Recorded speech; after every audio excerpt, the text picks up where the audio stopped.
warahmatullahi wabarakatuh. Perkenalkan, nama saya Misra Mirawati dari Prodi Sistem Informasi. Di sini saya akan mempresentasikan sebagai tugas saya rekayasa perangkat lunak. Di sini saya mengambil tema pemeliharaan perangkat lunak. Perangkat lunak merupakan proses memodifikasi sistem perangkat lunak untuk komponennya setelah pengguna konsumen untuk memperbaiki kerusakan, meningkatkan kinerja, manfaat, dan kualitas lainnya. Setelah itu, pemeliharaan sistem terdapat beberapa tingkatan. Di antaranya tingkatan pertama yaitu perencanaan sistem, yang kedua analisis sistem, yang ketiga rancangan sistem umum, yang keempat evaluasi dan seleksi sistem, yang kelima rancangan sistem terinci, yang keenam pengembangan perangkat lunak dan implementasi sistem. Pengembangan perangkat lunak dan implementasi sistem terdapat beberapa bagian, diantaranya pengembangan perangkat lunak, perencanaan perangkat lunak, pengkodean perangkat lunak, pengujian perangkat lunak, dan implementasi perangkat lunak. Setelah itu, pemeliharaan sistem berawal begitu sistem baru menjadi operasional dan berakhir masa hidupnya.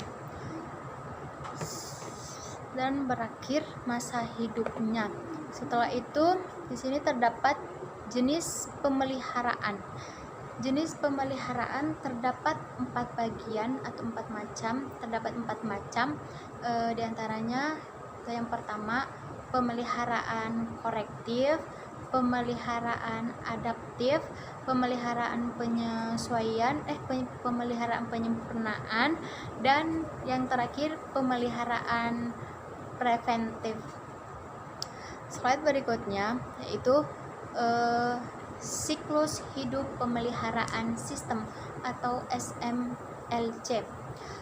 Tahapan SMLC terdapat beberapa tahap. Yang pertama, memahami permintaan pemeliharaan. Yang kedua, mentransformasi permintaan pemeliharaan menjadi pengubahan. Yang ketiga, menspesifikasi perubahan. Yang keempat, mengembangkan perubahan. Yang kelima, menguji perubahan. Yang keenam, melatih pengguna dan melakukan tes. Yang ketujuh, mengupdate dokumen. Dan yang terakhir, melakukan pemeriksaan pasca implementasi. Terus slide berikutnya tentang maintainability atau biasa disebut kemampuan pemeliharaan sistem. Maintainability terdapat beberapa bagian, di antaranya yang pertama menerapkan SDLC dan SWDLC, yang kedua menspesifikasi definisi data standar, yang ketiga menggunakan bahasa pemrograman, yang keempat merancang modul-modul yang terstruktur dengan baik, yang kelima memperkerjakan modul yang dapat digunakan kembali, yang keenam mempersiapkan dokumen yang jelas, yang ketujuh menginstal perangkat lunak. Terus tips pendekatan untuk menyusun pemeliharaan sistem, terdapat tiga bagian yaitu pendekatan pemisahan, yang kedua pendekatan gabungan, dan pendekatan fungsional. Pendekatan pemisah atau biasa disebut pemeliharaan dan pemeliharaan. Pendekatan gabungan atau biasa disebut dengan gabungan personalia, penyusun dan pemelihara menjadi sebuah kelompok utama sistem informasi. Terus pendekatan fungsional.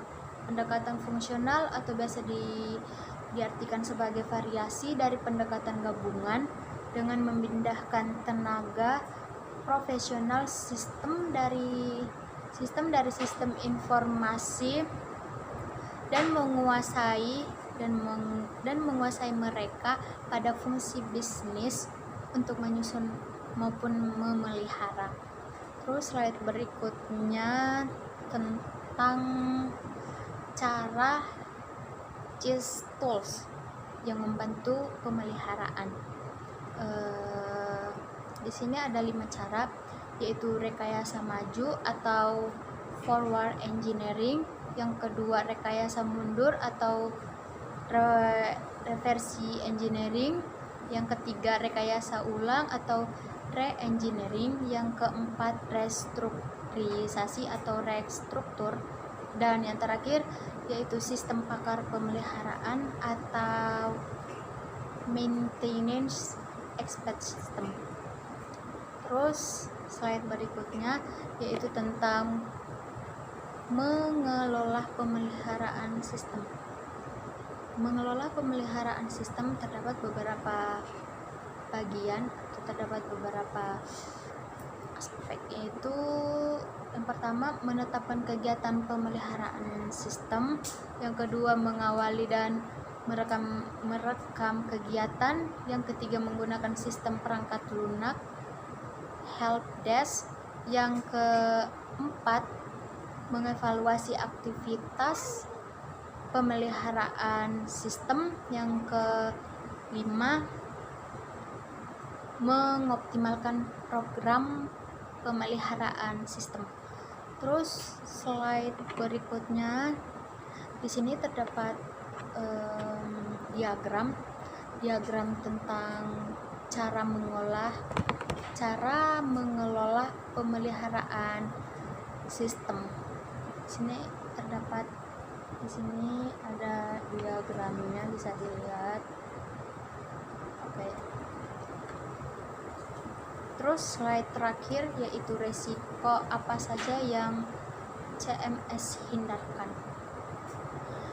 Resikonya itu ada 6, diantaranya yang pertama kekurangan inventaris program perangkat lunak yang akurat dan sumber-sumber sistem informasi lainnya, yang kedua ketidaklengkapan sejarah perubahan program, yang ketiga modul-modul program perangkat lunak terduplikasi, yang keempat perubahan program perangkat lunak yang tidak sah, yang kelima kekurangan dokumentasi yang jelas, dan yang terakhir rendahnya kualitas dan reliabilitas perangkat lunak.